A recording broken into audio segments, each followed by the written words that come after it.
आज मैं आपको पढ़ाऊंगा साइलेंट लेटर पी। तो चलिए शुरुआत करता हूं। यहाँ पर कुछ नियम दिए गए हैं। तो इसमें देखिए पहला नियम है, इसमें कह रहा है कि जब किसी शब्द के शुरू में पी एन या पी एस या पी टी आता है तो पी साइलेंट हो जाता है। यहां पर ध्यान देना है, शब्द के शुरू में पी एन, पी एस या पी टी इसमें से कोई भी आता है तो पी अक्षर साइलेंट हो जाएगा। जैसे यहां पर उदाहरण देखिए, P N E U M O N I A और इसका उच्चारण होगा न्यूमोनिया। एन से पहले पी आया है इसलिए पी साइलेंट है। और निमोनिया का अर्थ होता है, निमोनिया एक प्रकार की बीमारी, लंग्स इन्फेक्शन। अगला शब्द है P N E U M A T I C और इसका उच्चारण होता है न्यूमेटिक। इसका अर्थ होता है हवा से चलने वाला। यहां पर भी पी एन है शुरू में इसलिए पी साइलेंट है। अगला शब्द है पी एस। यहां पर मैंने बताया P S E U D O N Y M और इसे पढ़ा जाएगा सुडोनिम, जबकि यहां पर बहुत से लोग गलत पढ़ते हैं, पी का भी उच्चारण कर देते हैं। सुडोनिम और इसका अर्थ होगा उपनाम।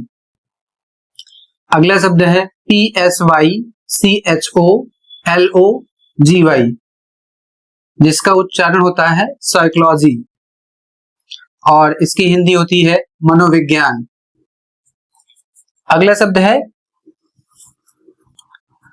P S A L M और इसे पढ़ा जाएगा साम। इसकी हिंदी होती है भजन। अगला शब्द है पीटी। यहां पर मैंने बताया पीटी यदि शुरू में आता है P T E R O D A C T Y L और इसे पढ़ा जाएगा टेरोडैक्टिल। इसका अर्थ होता है एक विलुप्त उड़ने वाला जीव जो इस समय नहीं है।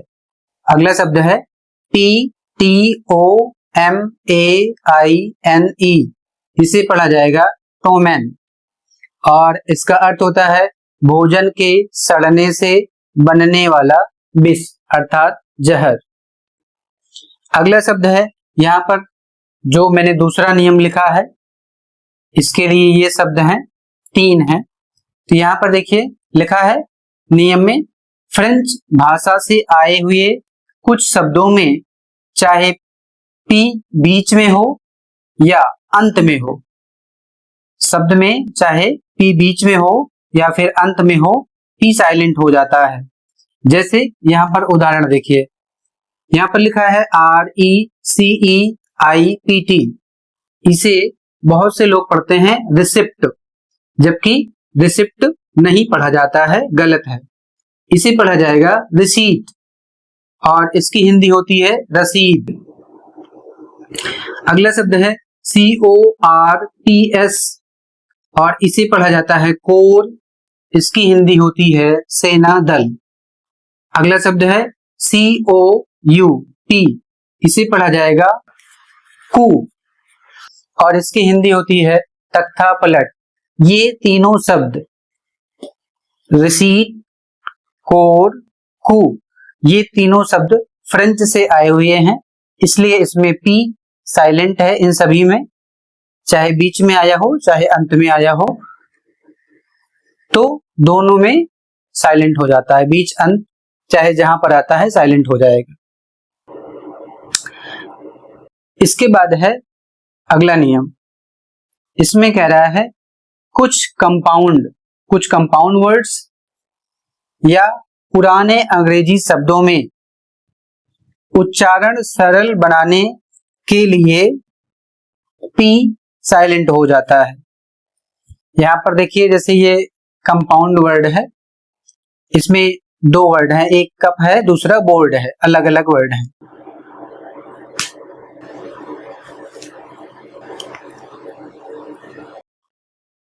इसे पढ़ा जाएगा, स्पेलिंग है इसकी CUPBOURD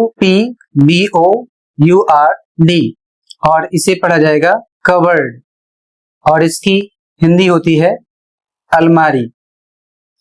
अगला शब्द है RASPBERRY और इसे रॉसबेरी, इसकी हिंदी होती है रस भरी अर्थात एक प्रकार का फल। अगला शब्द है CLAPBOARD क्लेबोर्ड और इसकी हिंदी होती है लकड़ी की तख्ती।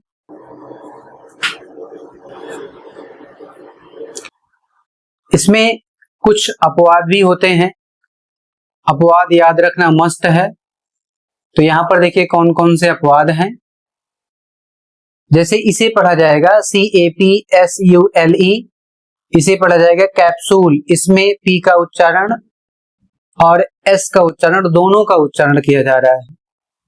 अगले शब्द में HELICOPTER हेलीकॉप्टर, इसमें भी P का उच्चारण किया जा रहा है। अगला शब्द है EMPTY एम्प्टी, इसमें देखिए प का भी उच्चारण किया जा रहा है और ट का भी उच्चारण हो रहा है, जबकि इसमें P और T साथ में आया है, लेकिन ये अपवाद के रूप में है। अगला शब्द है SIMPLE, इसे पढ़ा जाएगा सिंपल, इसमें देखिए SYMPTOM, इसे पढ़ा जाएगा सिम्पटम। यदि आप अंग्रेजी आसानी से सीखना चाहते हैं तो इन सभी साइलेंट लेटर को आपको पढ़ना पड़ेगा। तो यदि आप पूरा साइलेंट लेटर पढ़ना चाहते हैं तो वीडियो को लाइक करें और सब्सक्राइब करें और बच्चों के पास शेयर अवश्य करें। धन्यवाद।